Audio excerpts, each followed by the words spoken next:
Insights, o podcast do Bradesco.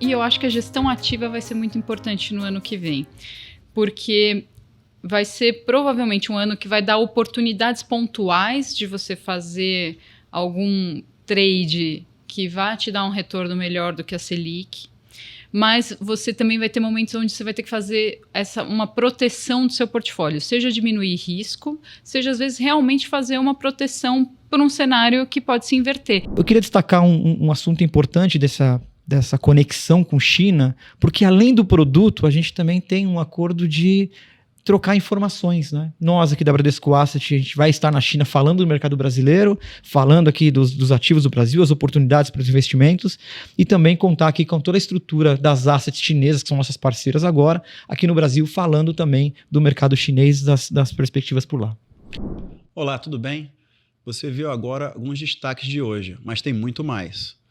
Hoje, o papo é com a Bradesco Asset. Eu sou Bruno Funchal, este é o Insight, seu podcast semanal.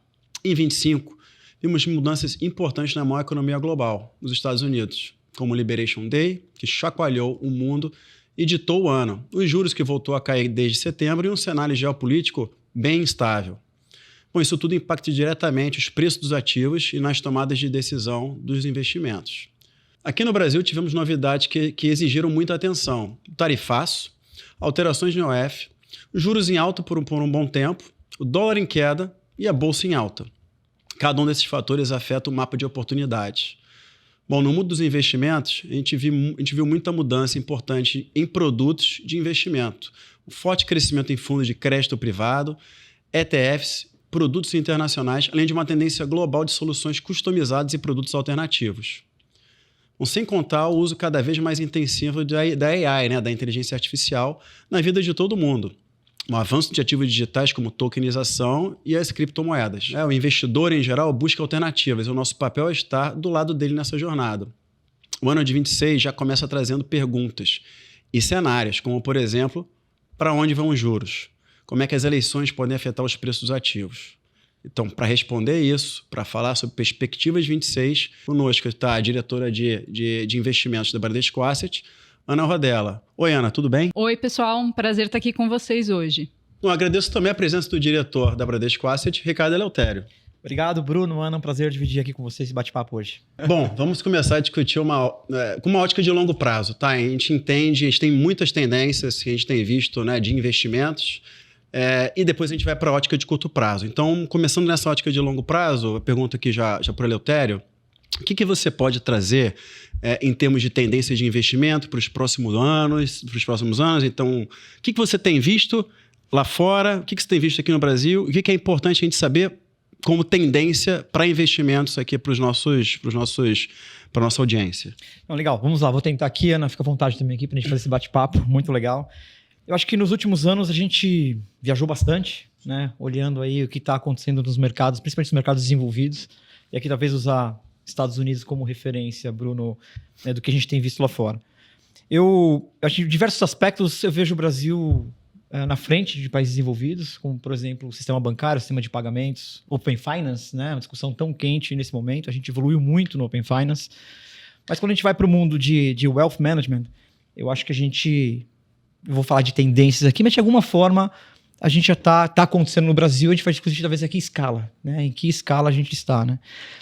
Eu destacaria aqui, olhando para frente, talvez três grandes pilares, né? Acho que o mundo de ETF, né, os fundos listados, a gente fala tanto de ETF, a gente tem todos os fóruns que a gente tem, todas as interações que a gente tem, a oportunidade de falar, a gente fala de ETFs. Tem um outro movimento nessa linha de produtos acontecendo muito lá fora, que é o mundo dos alternativos, né, o crédito cada vez mais estruturados, é uma outra coisa, uma outra frente importante também. E um item que a gente também aqui está tateando no Brasil e é super importante e tem mudanças aí importantes que ajudam a impulsionar essa dinâmica, que é a personalização ou a hiperpersonalização dos investimentos. O que é isso, na verdade? Né? A gente está falando o seguinte, a gente passa a ter portfólios customizados, individualizados para os clientes. Isso já é uma realidade lá fora e a gente pode discutir aqui com mais profundidade que instrumentos, como faz isso, o que a tecnologia pode influenciar nessa dinâmica. Mas eu acho que eu destacaria hiperpersonalização, ETFs e esse mundo dos alternativos que tem evoluído muito. E, de novo, mais uma vez, eu acho que trazendo aqui esse mundo de investimentos para o Brasil, de alguma forma a gente já começa a olhar isso no Brasil, uma escala menor, mas que já é uma realidade lá fora. Boa. Eu vou pegar o gancho de ETF, né? Porque a gente teve em 2025, acho que um evento muito importante, né? Que é uma conexão, né, de ETF com uma internacionalização, que foi o programa de ETF Connect. Né? A gente listou um ETF, né? Fez um cross-listing com a China. E eu queria que você trouxesse um pouco, porque foi, na verdade, um marco muito importante, acho que para o Brasil, que você consegue expor o Brasil para outras regiões, mas para o próprio Bradesco, né? Acho que foi importante para a gente também. Você pode falar um pouco disso? Não, legal, interessante. A gente começou essa jornada no ETF Connect, que na verdade é um acordo de cooperação entre Brasil e China, entre os reguladores, né? Obviamente com muita participação ali da Bolsa Brasileira, da B3 também, junto com a Bolsas de Shanghai e Shenzhen, lá na China. E aí, na verdade, ele é um ETF cruzado. Mas o que tem de pioneirismo nisso, né? A Bradesco Asset é a primeira asset a trazer um produto, né? Uma gestora a trazer um produto investindo diretamente na China, em ativos chineses diretamente, né? E, obviamente, com exposição à moeda chinesa, né? Eu acho que, de alguma forma, assim, isso é bastante inovador para o nosso mercado, né? Vocês podem imaginar, a audiência aqui pode imaginar a complexidade de criar um produto considerando toda a questão de fuso horário, mas a gente conseguiu colocar isso de pé, a primeira asset no Brasil, colocar uma estrutura dessa de pé, e traz para os nossos clientes e investidores uma diversificação muito importante, né? A gente pode aqui falar um pouco do tamanho do mercado chinês, tudo que tem ali de inovação, de tecnologia, né? Mas traz também pela perspectiva de diversificação, um ativo muito descorrelacionado com o mercado brasileiro. Acho que isso é muito importante. Com o mercado americano, que talvez é o segundo, falando internacionalmente, em alocação de carteira, se você não está lá no Brasil, em geral você está nos Estados Unidos, né? Então, a China acaba sendo descorrelacionada com os dois mercados. É isso, exatamente. E a gente enxerga esse projeto do ETF Connect como, na verdade, o que a gente fez até agora como um primeiro passo, né? A gente, obviamente, lançou aqui no Brasil 2 estratégias de China, um índice mais amplo, como se fosse um S&P, né? Comparando aqui com o mercado americano, e um índice de tecnologia, que é comparado aqui como se fosse um Nasdaq. E a gente teve um sucesso bastante razoável na listagem desses índices aqui no Brasil. Acho que pela perspectiva de performance, pegamos ali um momento bom de crescimento e de retorno. Mas, de novo, acho que a gente tem possibilidade de avançar mais. A gente vai falar um pouco aqui hoje nesse bate-papo sobre inteligência artificial, por que não ter estratégias nessa linha. Mas acho que é um marco importante em 2025. Nosso ETF também, Brasil também está na China. Mas eu queria destacar um assunto importante dessa conexão com China, porque além do produto, a gente também tem um acordo de trocar informações, né? Nós aqui da Bradesco Asset, a gente vai estar na China falando do mercado brasileiro, falando aqui dos ativos do Brasil, as oportunidades para os investimentos, e também contar aqui com toda a estrutura das assets chinesas, que são nossas parceiras agora, aqui no Brasil, falando também do mercado chinês, das perspectivas por lá. Esse índice de tecnologia, inclusive, né, Eleutério, acho que é muito importante pensando em composição de portfólio, porque hoje, quando a gente fala de IA, tem 2 grandes países onde estão acontecendo as inovações relacionadas a isso, né? Estados Unidos e a China. Então, Estados Unidos é um mercado muito fácil de acessar, vários produtos, muitos meios do investidor hoje acessar, e esse da China que já é mais distante, é um pouco mais complexo. Então, de fato, ter a oportunidade de fazer isso via um ETF é um facilitador para estar numa tendência importante num país que tem tido destaque também nesse segmento. Né? Não, e é uma dificuldade grande, né, você ter esse tipo de acesso, porque, como o Eleutério falou, esse é um programa que nasce de um acordo entre governos e depois passa por um acordo entre reguladores, que passa por um acordo entre bolsas, que aí permite com que as gestoras consigam disponibilizar esses produtos em mercados diferentes. Então, diferente dos Estados Unidos, que é uma coisa com muito menos fricção, né, muito mais simples, é muito difícil você ter esse tipo de acesso. A gente sabe como difícil foi fazer esse tipo de lançamento. Mas agora que ele está lançado, né, e a gente consegue alocar recursos, aí você tem 2 grandes benefícios. A gente consegue fazer isso que a Ana falou, Para a ótica do investidor, a gente consegue alocar recursos fazendo uma diversificação regional em 2 players que são relevantes, que certamente não são substitutos, né? Eles se complementam. Então, para uma ótica de diversificação, faz muito sentido. E tem o benefício de que a gente consegue também trazer recursos do chinês, né, do exterior, para botar dinheiro no Brasil, né? Exatamente. É a nossa contribuição para o mercado de capitais, sem dúvida nenhuma, né? Então acho que foi um ponto muito alto desse ano, né, dessa jornada de 2025. Agora, um outro ponto que você comentou, Eleutério, eu estou focando um pouco no Eleutério aqui, né, porque a gente está falando de TS, mas também, se quiser complementar, fica à vontade a qualquer momento. Mas vou puxar o ponto de hiperpersonalização, né? Essa é uma grande tendência e a gente... Hoje, né, se a gente olhar em geral, a gente tem os modelos tradicionais de investimentos, que não tem essa hiperpersonalização, mas você tem, né, modelos de perfis, né, conservador, moderado, agressivo.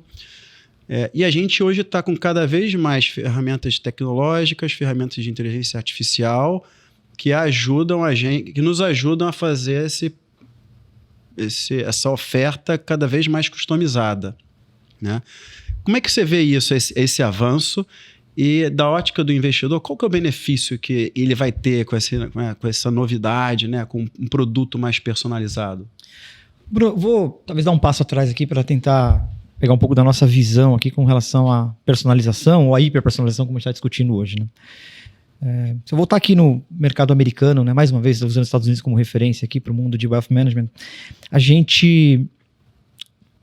Depois da crise de 2008 ali, que a gente assistiu, 2008, 2009, a gente viu um governo, enfim, talvez subindo a régua por lá com a questão da transparência, principalmente na cadeia de remuneração, transparência dos investimentos, e aí começa ali a questão do ETF ganhar protagonismo por lá. Tá? Grandes números, o ETF sai de 1,4 tri em 2014, vou pegar já avançar para 2014, chegando no final de 2024 com 13 trilhões de dólares por lá. Tá? Então esse é o grande número do ETF por lá. Mas como que justifica esse negócio? E vou chegar na hiperpersonalização. Né? Existem alguns benefícios do ETF no mercado americano, principalmente benefícios tributários, que também tem alguns benefícios no Brasil também. Mas como que isso se deu por lá e isso chega no Brasil? O ETF ganha protagonismo com o protagonismo do assessor ou do advisor. Né? O advisor ganha ali o protagonismo no mundo dos investimentos, mas com uma diferença. E eu tenho usado uma frase talvez um pouco polêmica, que é o modelo do cliente conservador, moderado ou agressivo, dos perfis, os tradicionais perfis que a gente usa no Brasil, está sendo desafiado. Por que isso? Porque quando você olha o mundo lá fora, a partir do momento que o assessor ou a consultoria ganha protagonismo também um negócio chamado personalização. Então, o cliente não olha mais para aqueles perfis já prontos, aquelas estratégias prontas, e através de tecnologia, através de assessoria, você consegue montar um portfólio customizado. O que eu estou falando aqui? Escalar, né? E escalar. E isso não está só no cliente de alta renda, né? Quando você olha lá para o mundo lá fora. Isso passa para o cliente de alta renda, o cliente de varejo está começando a sua vida ali financeira. Então, você leva para o cliente final, o que é essa grande mudança? É entender o ciclo de vida do cliente e montar um portfólio com aquilo que é o objetivo final de vida daquele investidor. Isso muda completamente o jogo. Então, é uma combinação do ativo ETF muito transparente, a combinação do assessor que ganha protagonismo e da personalização para o cliente final. Se você traz isso aqui para o Brasil... A gente acabou de ver uma mudança importante na regulamentação no Brasil, né? CVM 179, 175 de alguma forma também traz um pouco disso também, dessa transparência, em que existe aqui uma nova dinâmica no mundo de investimento pela perspectiva de como você dá todas essas informações para os clientes no Brasil. Começa a se discutir no Brasil a questão do fee-based, é onde o assessor entra e o advisor entra para a cobrança do cliente não ser no ativo e ser ali na carteira ou no aconselhamento, né? Isso é muito importante, muito relevante. Então, é essa combinação que aconteceu lá fora que a gente está trazendo para o Brasil e essa discussão já é real no Brasil, tá? Então, mais uma vez, eu acho que daqui para frente é um jogo em que o serviço ganha muito protagonismo no Brasil, o serviço faz muita diferença e traduzindo esse serviço com personalização, entendendo ali o ciclo de vida do investidor. Até aí a gente pode falar várias coisas, né? O ETF vai entrar aqui para ganhar esse protagonismo como ganhou lá fora? Pode ser, né? Porque o ETF tem avançado muito nesse último, principalmente em 2025. Carteiras administradas é um outro tema importante, que é a forma como você pode customizar esses investimentos, né? Como você faz essa caixinha para cada investidor. Então, fazendo um paralelo lá fora com a nossa realidade aqui, é isso que a gente viu e que a gente vê acontecendo, que faz parte do debate aqui constante no mercado brasileiro. Agora é uma mudança brutal, né, no modelo mesmo, né, de como a gente se relaciona com o investidor, porque antes era um modelo muito mais lógico de produto. Como eu faço um produto que gere a maior rentabilidade possível baseado, né, em relação a um benchmark. Hoje a gente está falando como eu consigo criar uma solução que faça com que o investidor cumpra os objetivos dele. É isso. É uma outra ótica. Uma outra Agora, ótica. ainda está marginalmente crescendo, né? Ainda não é um avanço tão grande assim, né? Acho que no Brasil, né, se comparar com lá fora, a gente estima que em 2026, quando a gente olha toda essa parte de customizações ali, né, de hiperpersonalização, está na casa dos 6 trilhões de dólares já é bastante relevante. O Brasil ainda é uma discussão, é ainda um processo inicial, ainda sem dúvida nenhuma. Mas me parece um caminho sem volta. Mas uma tendência. Né? É uma tendência, um caminho sem volta. A gente está falando muito aqui de tendência, olhando o longo prazo, de fato é uma grande tendência, mas eu tenho certeza que todo mundo quer entender o curto prazo, né? E 26, tem muita coisa para acontecer em 26. Como é que você aloca os recursos olhando, né, as decisões nos próximos meses? E aí é óbvio que a gente tem que fazer uma conexão com o que a gente tem visto em termos de economia. E como a gente costuma falar também, assim, movimentos econômicos, né, aquilo que mais direciona o comportamento de preço dos ativos é a dinâmica de juros, né? E a dinâmica de juros, tanto nos Estados Unidos quanto no Brasil, acho que para 26 tem uma dinâmica similar. Então, os Estados Unidos começou corte, né, começou uma queda de juros, né, um afrouxamento da política monetária desde setembro, saiu de 4,5%, deve chegar a final do ano em 3,75%, com uma expectativa de mais cortes ao longo de 26. No Brasil, a gente está com uma política monetária bastante restritiva, mas a gente tem uma expectativa também de chegar, a gente está com 15%, de chegar em torno de uns 12% no final de 26. Então, a gente tem um centro gravitacional dos preços, que são os juros, eles vão se movimentar numa linha de queda. Isso tende a afetar muito os preços dos ativos. E, obviamente, vai afetar quais são os melhores investimentos. Então, o que a gente pode esperar, Ana, dada essa dinâmica econômica, para os investimentos em 26? O que você falou, acho que resume bem, né, Bruno? A gente tem aqui várias equipes, tem toda uma equipe de macroeconomia, e a resposta que a gente quer mesmo é onde vai estar o juro, porque os juros, eles são a base da precificação de todos os ativos da economia, né? Alguns a gente pensa muito obviamente, mas se você vai comprar um imóvel que seja, o juro é muito importante para a sua decisão em relação a comprar aquele imóvel ou não, porque é contra a rentabilidade desse juro básico da economia que você tem que pensar o retorno daquele seu investimento, né? Então, vou comprar uma casa com juro de 15% ao ano, quanto essa casa tem que estar valendo daqui a 5 anos para isso aqui ter feito sentido do ponto de vista de investimento, né? Isso vale para tudo na economia. Quando você está falando de juros dos Estados Unidos e juros do Brasil, aí você combinou tudo mesmo, né? Porque o juro dos Estados Unidos reprecifica os ativos no mundo inteiro, inclusive o juro no Brasil. E aí o juro no Brasil que afeta diretamente a gente aqui, né? Então a gente está o tempo inteiro tentando responder essa pergunta.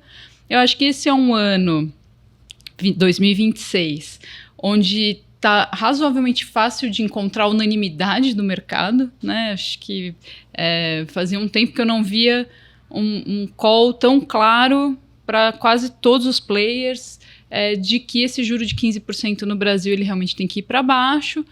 O Fed chegou a se ter um pouco mais de discussão de qual seria o ponto de parar e etc., mas os últimos movimentos, inclusive as indicações que a gente tem tido de mudança de presidente no Fed, deixam também o mercado mais confortável de que o caminho também é de queda de juro lá. Então, com isso, todos os outros ativos tendem a se apreciar instantaneamente, né? Cada vez que você diminui um pouco o juro, o valor do outro ativo que você tem, ele tem uma taxa menor para competir, logo ele começa a valer mais. Então isso quanto mais risco, tende a ser mais sensível também, né? Exatamente. Então Do mesmo jeito que quando começa a subir o juro, o que tem mais risco sente mais rápido, né? Quando ele começa a cair também, essa queda ela vai afetando mais de acordo com o nível de risco do investimento. Então, tende a ser um ano muito positivo quando a gente pensa para investimentos ano que vem. Quando a gente fala do pós-fixado, o juro médio ainda vai estar alto. Então, a gente começa o ano com 15, nossa expectativa é terminar com 12. Você ainda está falando de uma Selic média parecida bastante com o que foi esse ano. É uma Selic que deixou o investidor bastante satisfeito, é algo que dá quase 1% ao mês. Então, o pós vai estar bom. O próprio pré-fixado, o comportamento da curva, costuma ser, quando começam os cortes, o mercado anda um pouco mais, então por mais que já tenha sido um mercado muito positivo esse ano, pode andar mais ano que vem. Os títulos relacionados à inflação, esses ainda não performaram tão bem quanto o pré, então a nossa expectativa é que também performem melhor ano que vem. A Bolsa, sem dúvida, porque essa conta, né, o ROI das companhias comparado com o juro, vai ficando mais interessante porque o juro está ficando mais para trás. As despesas financeiras das empresas caem, então isso também favorece para lucro, isso também favorece para crédito, porque as empresas estão sentindo o peso dessa taxa de juro alta, como ela está. Então, também favorece para o crédito privado. Fica um cenário realmente onde você tem uma perspectiva muito boa, num momento também onde o mundo está crescendo bem. Então, a economia dos Estados Unidos, a expectativa é de um bom crescimento, China, a expectativa é de um bom crescimento, até mesmo a Europa. Não tem, assim, grandes armadilhas para deixar o investidor ressabiado. Então, de uma maneira geral, o humor no nosso universo aqui de investimentos está bastante positivo, pensando para 2026. Mas de onde vai sair o dinheiro? Essa é a questão. Porque se o ativo de risco está bom, está entrando, né, tende a se valorizar mais, tende a ser um atrator de recursos. Então, relativamente, vai ter alguma classe que vai ser menos atratora. Eu imagino, por exemplo, o próprio pós-fixado, ele vai ficar menos atrativo. Eu imagino que seja uma das fontes. Quais seriam essas fontes? O que está menos atrativo, né? Eu acho que quando a gente fala de Brasil, o crédito privado, a gente tem essa combinação. O crédito privado aqui é predominantemente pós-fixado, né? Então, a rentabilidade esperada dele cai do ponto de vista de carrego, pela própria Selic caindo, mas a gente também está falando de spreads que estão em níveis bastante contraídos, né? Essa tem sido uma conversa já de alguns meses esse ano. Fato é que foi um mercado que atraiu muito recurso, isso fez com que os spreads baixassem. Então, acho que em termos relativos, quando você combina o nível de atratividade dessa classe com um certo excesso de alocação, que é a nossa sensação, a gente tem muita sensação de que o investidor brasileiro, nos últimos anos, ele foi muito para o crédito privado. Ele realmente concentrou bastante o portfólio dele nisso. Então, parece ser um bom momento, como outras classes começam a ficar mais atraentes. O crédito estava ganhando meio de lavada, para falar bem a verdade, né? A Bolsa andou um caminhão esse ano, acho que pegou muita gente de surpresa, o tanto que a Bolsa andou, mas antes disso o crédito estava ganhando de lavada. Então, acho que agora é a hora do investidor começar a diminuir essa sobrealocação do diversificação crédito. Mesmo, né? Para diversificar entre classes. Não é que seja para ele zerar crédito privado, mas parece que está todo mundo com mais do que precisaria, diminuir um pouco daqui para distribuir um pouco melhor nas outras classes. Faz sentido, até porque ainda assim, a gente está falando no final do ano 12%, ainda é muito juro até para a classe de crédito. Então, não é fácil bater 12%. Sim. Né? Então, é uma taxa bem alta ainda.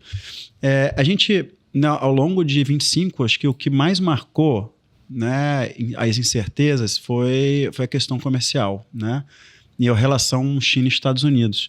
Como é que você acha que essa questão comercial e esse embate China e Estados Unidos pode influenciar preço de ativo, alocação em fundos? Como é que você acha que isso... Como é que vai ser a influência desse tema esse ano? Esse realmente foi um mote do ano, foi uma grande surpresa, né? Era algo que estava no discurso do Trump, mas a intensidade com que veio pegou mesmo o mercado de surpresa, pegou as economias de surpresa, né? A reação dos países mesmo mostrou isso. E principalmente esse embate com a China, que tem toda uma questão geopolítica por trás, tem toda uma disputa de forças, uma questão do posicionamento dos Estados Unidos versus o modo de operar da China. Então, tem uma camada adicional quando a gente pensa em tarifas dos Estados Unidos com países em geral e o que é a China tem uma camada adicional de complexidade. E dada a relevância da China para a economia global e mesmo para a economia dos Estados Unidos, esse foi o ponto realmente de atenção de toda essa questão do tarifaço no ano. O que também foi uma surpresa ao longo do ano foi o poder de negociação da China com relação a isso. Então, a questão das terras raras trouxe bastante poder para a China na mesa nessa conversa com os Estados Unidos. E fato é que uma conversa que começou muito dura com a China foi aliviando ao longo do ano, né? E do ponto de vista dos governantes chineses, também a gente sente que apresentaram mais uma postura disposta a estar na mesa do que realmente de querer muita rigidez. Então, tudo isso fez com que a gente tivesse momentos de muita volatilidade, mas que já reduziu e acalmou. Mas que volta e meia volta, né? Então é um tema que não está pacificado ainda, volta e meia sai algum uptick de alguma notícia, alguma conversa, algo que pode voltar, mas no geral, pensando 26 em relação a 25, a expectativa é que a gente tenha menos volatilidade em decorrência desse tema do que tivemos em 2025, que foi bastante exaustivo mesmo, foi um tema de difícil previsibilidade, né? Que trouxe uma volatilidade bem complexa dos gestores lidarem nos seus portfólios. Isso mostra a importância do ETF China. Dá uma boa diversificação, né? Também. Você não precisa ficar posicionado num só, você pode fazer esse tipo de diversificação dos dois grandes players. Um outro tema muito importante do ano é a questão de inteligência artificial e tecnologia, né? A gente viu um salto, né, muito grande no S&P, né, e muito carregado por tecnologia, investimentos em tecnologia, as big techs, né? Só que a gente viu o crescimento CAPEX avançando muito forte nessas empresas, né? E pode ter algumas repercussões. Você vê alguma preocupação pela concentração, né, dos investimentos nesse tipo de mercado? Ou o que a gente pode dizer em relação a isso? Ou seja, a gente viu um crescimento muito grande dessa categoria. Representou uma boa parte do crescimento. Como é que isso acaba influenciando? Que tipo de repercussões pode ter para o investidor? Esse tema está no último mês, aí, inclusive, ganhou bastante volume essa discussão. O que tem se discutido é um pouco se esses investimentos em inteligência artificial que têm sido declarados, que são realmente muito altos, né? A gente está falando de alguns bilhões de dólares. Como o Marcelo Toledo, nosso economista, gosta de falar também, a gente está caminhando nos Estados Unidos para um nível de investimento em inteligência artificial que vai passar o nível de investimento no setor imobiliário, que é um setor gigantesco da economia dos Estados Unidos, né? Então, é muita coisa mesmo que a gente está falando. E aí a discussão toda se esses investimentos vão ser algo tipo bolha da internet, um monte de dinheiro colocado num negócio que depois você descobre que não vale nada, ou se vai ser como foi o excesso de investimento na rede ferroviária na Inglaterra, lá no início, que você fez um capex que era grande demais, desnecessário para aquele momento, mas que teve o seu valor ao longo do tempo. Então, teria sido melhor você não fazer tudo aquilo de uma vez, mas também não é que você rasgou dinheiro. Então, tem muito essa discussão. Será que todo esse investimento em IA é algo que não vale nada, é algo que vai valer ao longo do tempo, ou não, realmente é algo que tem que fazer agora porque esse negócio vai crescer muito rápido? Fato é que as empresas que estão fazendo esses investimentos até esse ano, elas faziam com a própria geração de caixa. E agora elas estão tomando dívida para fazer isso. E muitas vezes a empresa que dá o financiamento para fazer esse investimento é a mesma empresa que compra o chip da outra. Então é o que a gente fala de, às vezes, financiamento circular, né? É o mesmo dinheiro fazendo várias coisas. É o mesmo dinheiro que compra o chip, que depois faz o investimento. Então, se der errado um ponto desse, cai essa cadeia toda. Então, é um assunto que está deixando o mercado atento, mas eu acho que também a gente deve começar a ouvir um próximo passo da discussão, que até agora está muito claro, como você mencionou, Você olha o S&P 500, as ações que realmente andaram são as que estão ligadas a esse tema diretamente. Mas e a próxima leva de empresas que vai andar muito com isso, né? Porque a IA, ela traz ganhos de produtividade que são muito relevantes. Então, a gente já começa a ouvir falar do setor financeiro, então bancos, que tem um operacional enorme, que tem muita coisa que é processo, que é rotina, tudo isso muito ganho operacional com IA. A gente pode falar de varejo, comportamento do consumidor, a administração de estoque, então que peças eu tenho que ter na minha loja, todo esse input de dado, como avaliar tudo isso e distribuir isso melhor. IA ajuda muito nesse segmento. Setor de healthcare, setor de saúde, ajuda no diagnóstico, ajuda a precificar para as empresas que são de seguro de saúde, de acordo com o perfil de um cliente, qual é o custo que eu deveria cobrar ali por aquele plano de saúde. Então, eu sinto que a discussão agora está indo um pouco para o próximo estágio. Quais são os ganhos de produtividade que a gente vai ver? Quais são os setores que vão se beneficiar bastante disso? Porque parece que esses setores talvez tenham ficado um pouco para trás em relação aos nomes mais óbvios. Não, e IA é uma grande tendência. Era um dos elementos que o próprio Eleutério trouxe como uma capability importante para a hiperpersonalização, para melhorar a experiência do investidor. Ô Bruno, acho que a gente pode até pensar aqui num podcast sobre inteligência artificial no mundo da gestão, né? Com certeza. Acho que é verdade. Um tema interessante. A gente mesmo faz um uso bastante intensivo de AI e a tendência é crescer, né? É isso. Eu vou passar aqui agora para o Eleutério e vou perguntar de crédito. Em geral, eu perguntaria para a Ana de crédito, que ela é especialista, mas vou perguntar para você. Ana trouxe, né, a questão de crédito. Eu acho que crédito foi protagonista nos últimos 3 anos, sem dúvida. Cresceu muito essa classe no Brasil, desenvolveu muito o mercado e desenvolveu a gestão ativa, né? Acho que a Bradesco Asset é uma casa que faz uma gestão bastante ativa de crédito. O que a gente pode falar isso? E como é que foi? Fala um pouco desse nosso crescimento, desse desenvolvimento, dessa gestão ativa.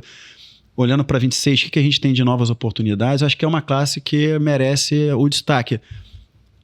Muito por esse crescimento grande e você tem muita gente alocada nessa classe, né?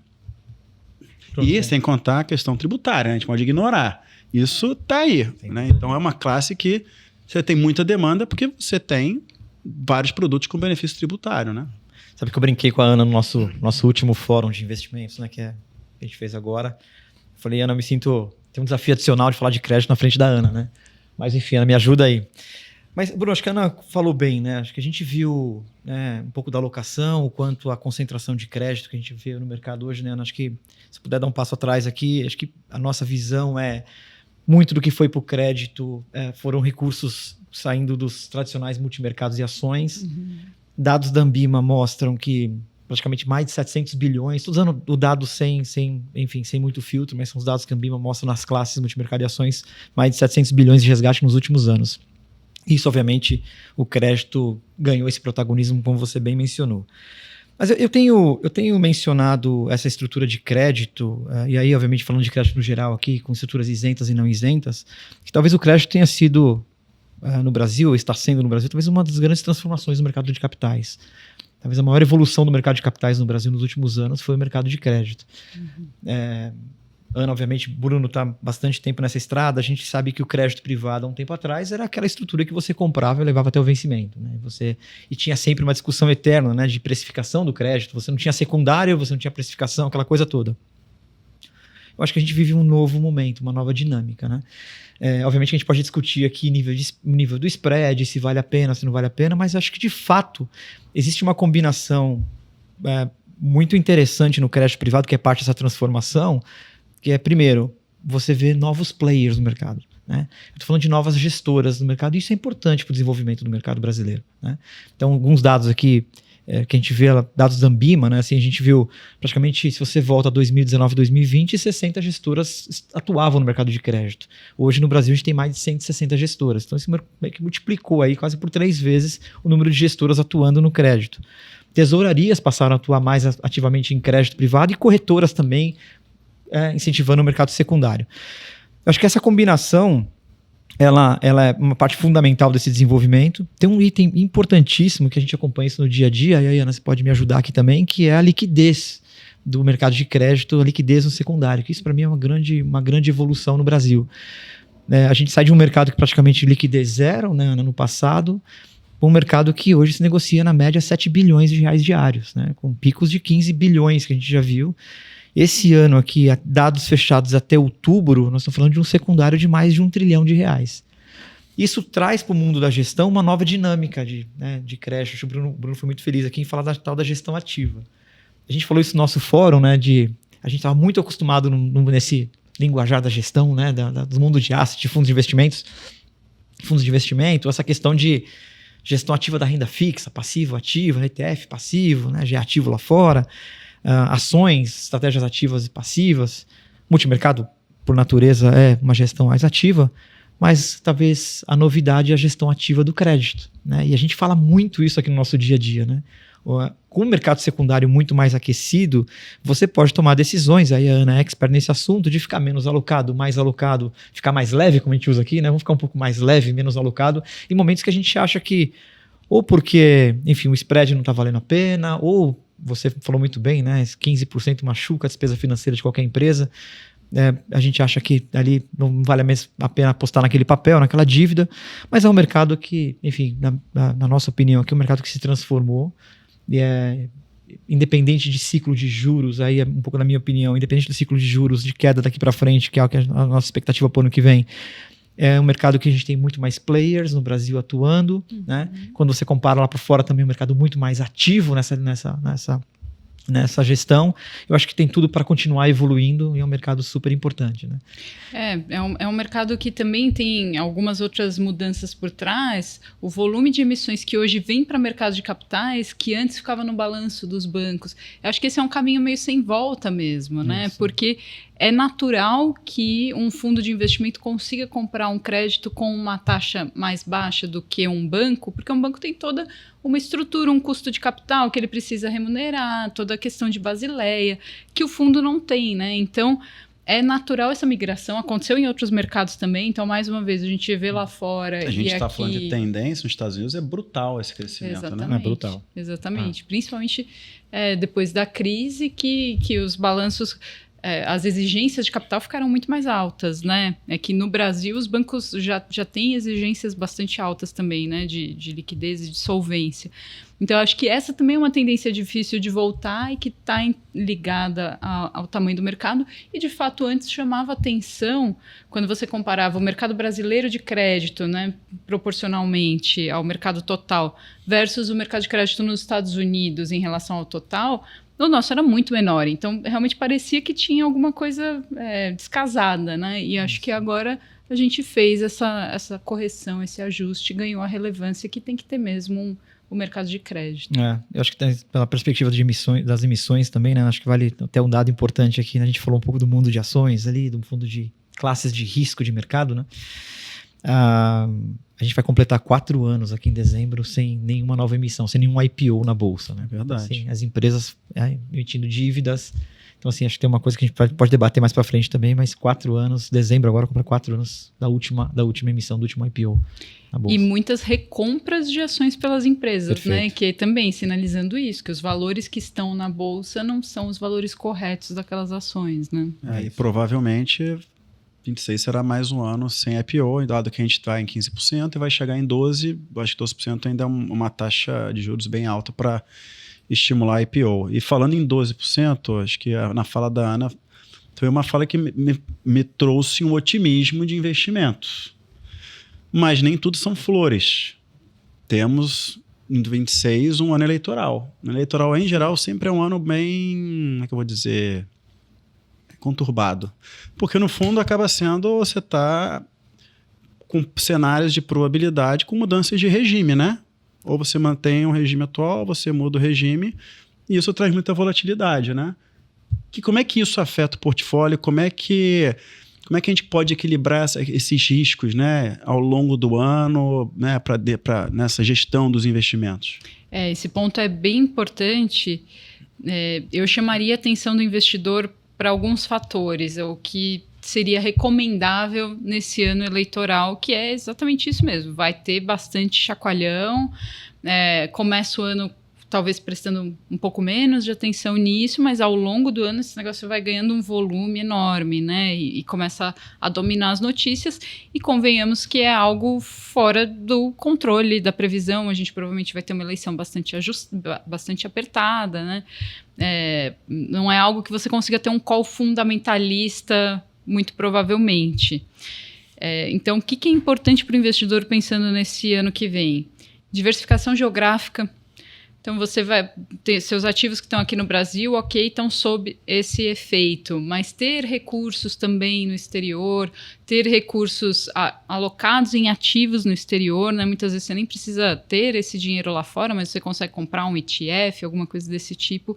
Essa diversificação vai ser importante. A diversificação de moeda, porque muitas vezes o investidor brasileiro, mesmo quando ele vai investir no exterior, ele quer em reais, ele não quer aquela volatilidade do dólar no portfólio dele, então ele não tira proveito dessa diversificação cambial e da proteção, porque o dólar costuma ser uma moeda que a gente chama de safe haven, né? Para onde o investidor vai num momento onde ele está tentando fugir de um cenário pior ou de um país que ele está sentindo mais frágil. Então, dependendo de qual for a interpretação do mercado em relação à eleição, pode ser que o dólar se valorize ano que vem. Então, é importante também ter essa diversificação cambial no portfólio.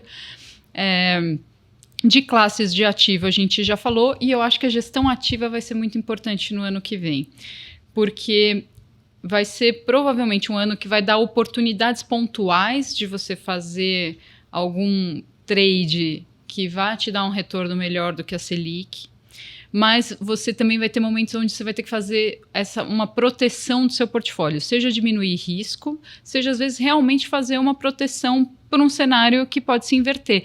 Então, o gestor, olhando o fundo dele, ele sempre consegue fazer essa proteção. Por mais que ele tenha uma posição, ele tenha um cenário e aquela expectativa dele, mas ele coloca um pouco do que a gente chama de hedge, né? Que se eu tiver errado no meu cenário, convenhamos que nada te garante. Faz um seguro, né? Exatamente. É um seguro que é uma ferramenta que o gestor tem, que a pessoa física ela não tem como fazer isso pensando no portfólio dela, ou seria muito trabalhoso, né? Algo que alguém que não vive disso, não trabalha para isso, é complicado de fazer. Então, a gestão ativa também acho que vai fazer bastante diferença por essa possibilidade de colocar proteções no portfólio. Boa. A gente vai encaminhando aqui para o final, mas tem algum ponto que a gente esqueceu de falar, que vocês acham que é importante, ponto positivo, negativo, ou algum ponto de atenção para 26? Acho que eu concordo com o que a Ana acabou de mencionar. A diferença de 26 vai ser a gestão ativa. A gente tateou aqui a questão da gestão ativa do crédito, né, Ana?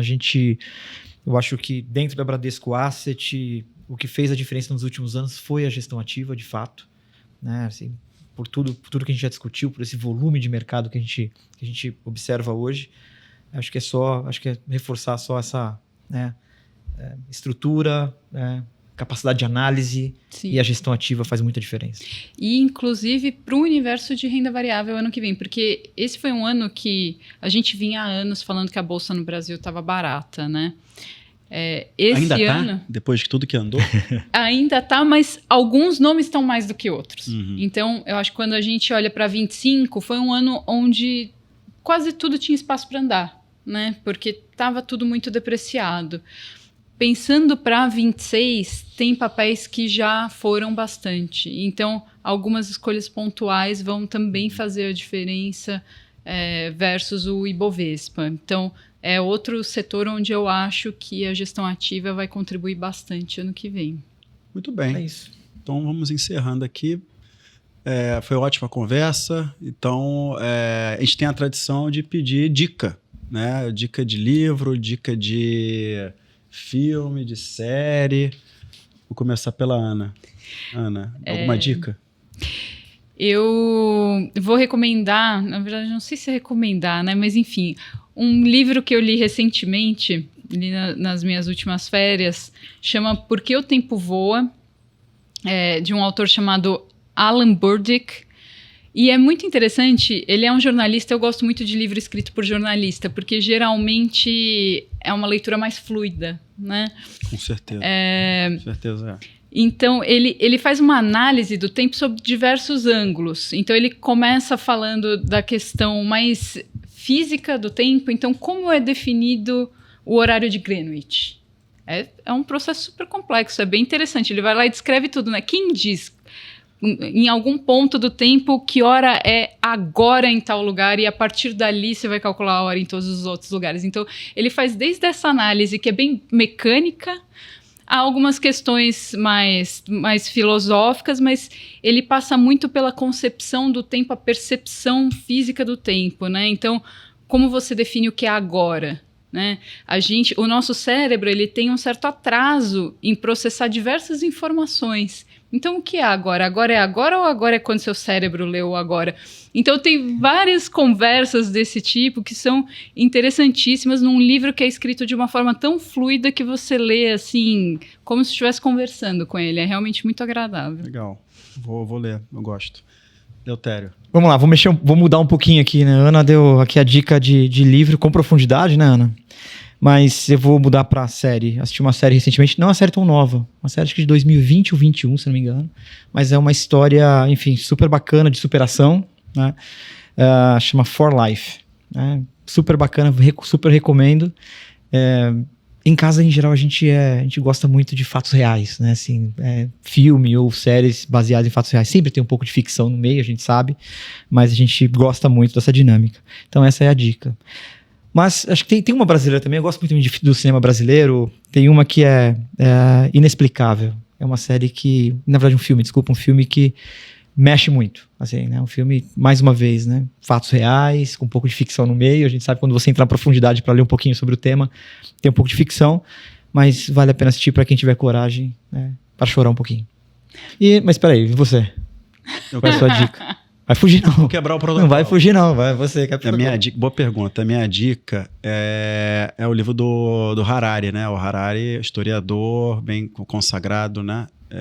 Nexus. E aí ele fala um pouco, né? Na verdade, assim, ele puxa o tema de inteligência artificial e da potência que a inteligência artificial tem na comunicação. Então, ele é historiador, ele faz essa revisão da evolução de como é que a forma de comunicação impactou regimes, impactou decisões políticas, então formação de regime, quem conseguia lidar melhor com os meios de comunicação tinha uma vantagem, acabou imperando, e como é que a AI, como é que a inteligência artificial pode impactar nisso, e assim, acho que vale bastante a pena ler esse livro, muito bacana. Muito bom. Então esse foi mais um episódio do Insights. Agradeço a você, Ana, nossa CIO aqui da Bradesco Asset. Obrigado aí pela participação, foi ótimo. Eu que agradeço o convite, é um prazer estar aqui com vocês. Obrigado. E também agradeço ao Eleutério, né? Ricardo Eleutério, diretor da Bradesco Asset. Obrigado aí pela sua participação.